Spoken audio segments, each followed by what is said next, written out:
मित्रांनो, मी बाळूकाकांच्या घरी पाहुणचार घेतला. हे सांगितलं, परंतु सुमी कोण होती हे सांगायचं राहूनच गेलं. मित्रांनो, मी व पिंटूचे वडील बापू आम्ही खूप विचार केला आणि शेवटी बाळूकाकांचं शेत विकत घेतलं. शेत आम्हाला खूप स्वस्तात मिळालं, कारण त्यांच्या मुलांनी आम्ही त्यांचे मित्र जे वडिलांचे मित्र म्हणून किंमतच सांगितली नाही. तुम्हाला जे पटेल ते द्या. शेवटी आम्ही गावात तपास केला, इथं भाव काय काय त्याप्रमाणे त्यांना सांगितलं आम्ही एवढ्या किमतीत शेत घेतो. त्यांनी मोठ्या आनंदाने तयार झाले आणि आम्ही जी किंमत दिली त्यातून सुद्धा काही पैसे आम्हाला वापस केले. तर नाही, तुम्ही आमच्या वडिलांचे मित्र आहेत आणि त्यांची इच्छा पूर्ण करण्यासाठी तुम्ही शेत घेत आहेत. झालं, आम्ही शेत घेतलं आणि आता आमचं हॉटेल सुरू व्हायची पूर्ण तयारी झाली. आता लवकरच आमचं हॉटेल सुरू होणार. हॉटेलला नाव आमचं ठरलेलं आहे बाळूकाकांची हॉटेल. पिंट्या मात्र तयार नाही ते हॉटेलीत काम करायला बघायला. ते फक्त मला आणि पिंट्यालाच माहीत.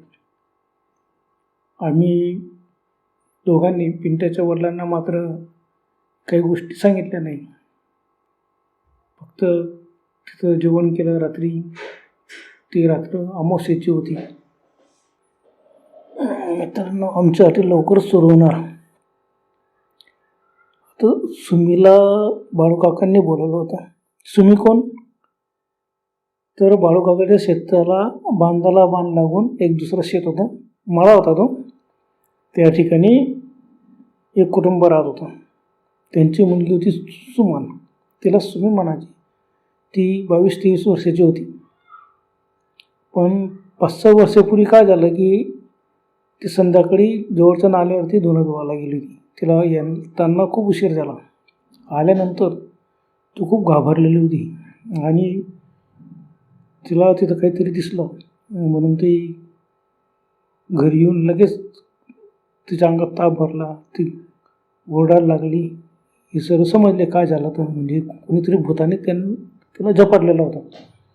आणि अशातच तिच्यावरती खूप उपचार केले, दवाखान्यात नेलं, दोरेधागे पण केले. पण 8-15 दिवसात ती सुमी वारली. त्यानंतर ती सुमी तिथं नेहमी यायला लागली.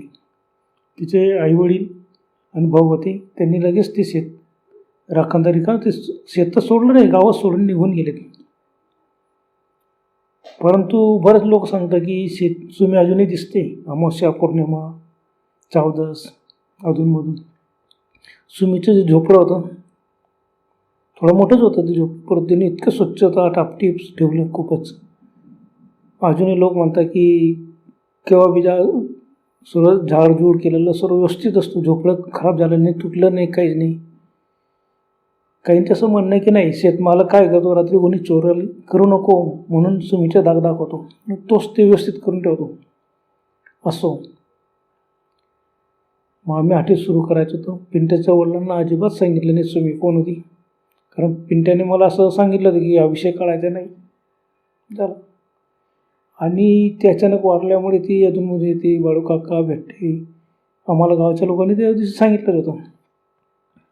मग आता हॉटेल सुरू करायचे. मी विचार केला की एक दिवशी भेट घालू. पिंट्याच्या वडील आणि आम्ही तिथं गेलो होतो.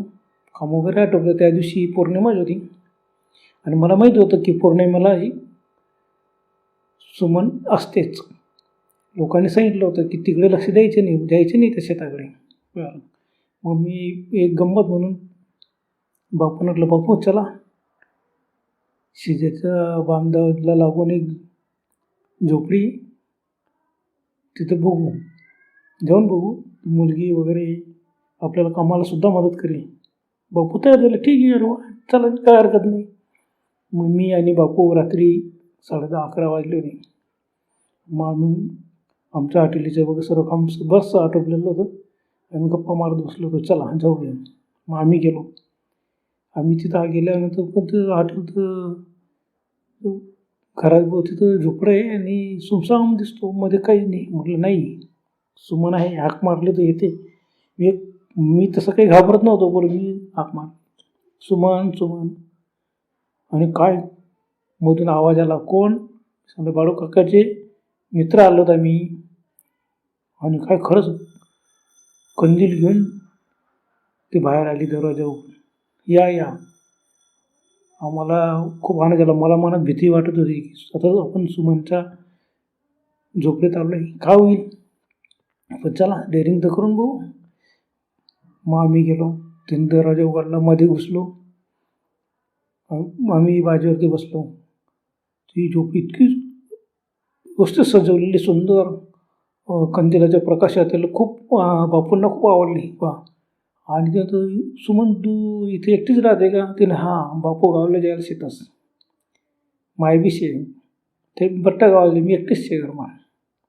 केव्हा येतील काय माहिती. मी तर कायम वाट देखस, ताजी नी राहणार. बापू दचकले, कायम वाट देखस म्हणजे काय? नाही म्हणजे वाटेत देखील राहीन मी, काही उन्हात नाही अजून. बरं.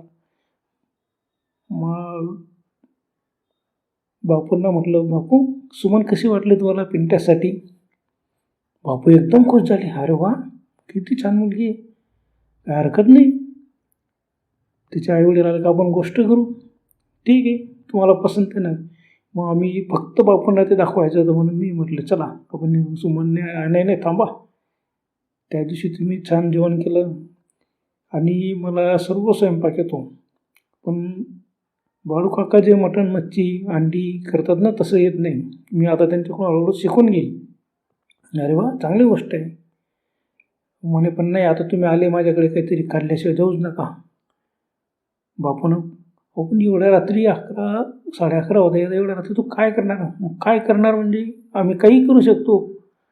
हाक मारली तिने लगेच तिच्या मैत्रिणींना वेगवेगळ्या नावांनी, आणि फटाफट फटाफट 5-6 तिच्याच वयाच्या मुली आल्यात आणि फटकन त्या झोपडीत आल्यात. आणि तिकडे झोपडीत 2 भाऊसाहेब करायला लागून गेले.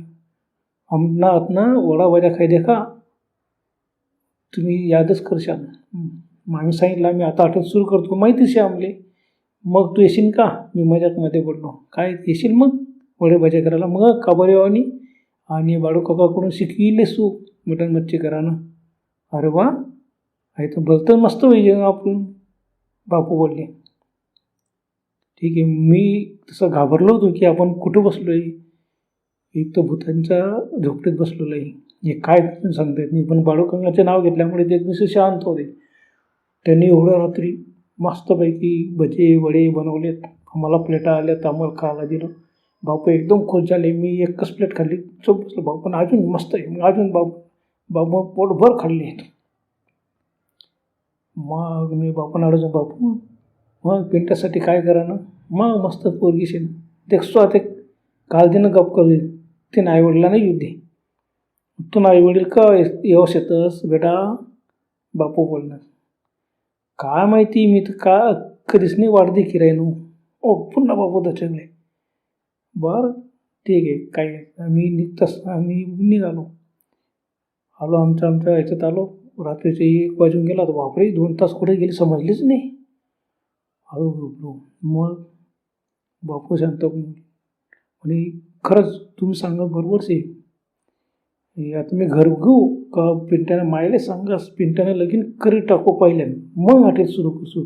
पिंट्याने बायको बी मस्त सांभाळते, त्यासले हॉटेल मग काम करायला असू घरमा. मी मनातल्या मनात खुश होत होतो की आता पिंट्या काय प्रतिक्रिया करी. घाबरलो थोडंसं, पण म्हटलं जाऊ द्या, जे होईल ते.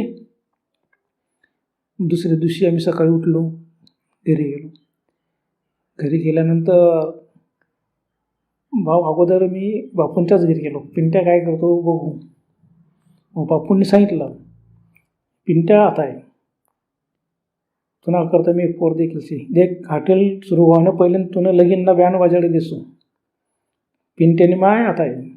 पिंट्याची आई आली, ते सांगितलं पहा इतकी मस्त पोरगीशी आहे, आता पिंट्यानं लगीन पहिलं करणंच आहे. पिंट्या खुश. अरे वा.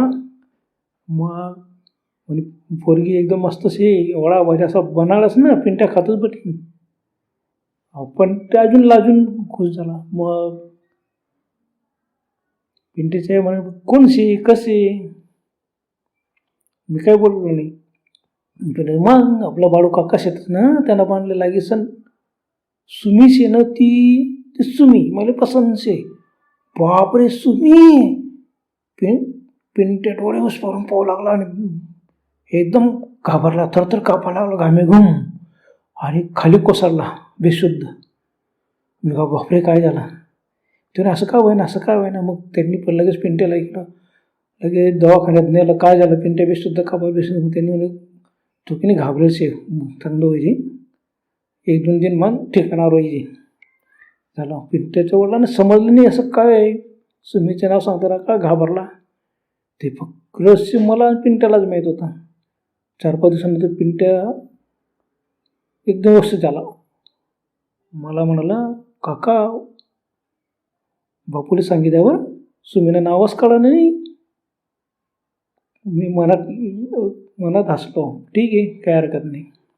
मित्र आम्ही आता हॉटेल लवकर सुरू करतोय. आणि सुमीने सुद्धा सांगितलं की कवाही बोलावं आम्ही वडा बजा करसू. काकांकडून बाळू काकांकडून मटण मच्छी बी शिकले मस्त खवाडसो आम्ही तुम्हाला पाहून. तुम्हाला ज्या गेस्ट येते ना गिराईकले हो बिलकुल. तर मित्रांनो ते तर काही रोज येऊ शकणार नाही पण अधूनमधून ते नक्की येतील. मग याल ना आपण आपल्या बाळू काकांच्या हॉटेलीत जेवण करायला. मुक्कामी आलं तर फारच छान. पौर्णिमा असो अमावस्या असो वर्जून यायचं. हां बरं आहे. तर मग आम्ही आपली वाट बघतोय. आजपुरतं एवढंच. भेटूया लवकरच.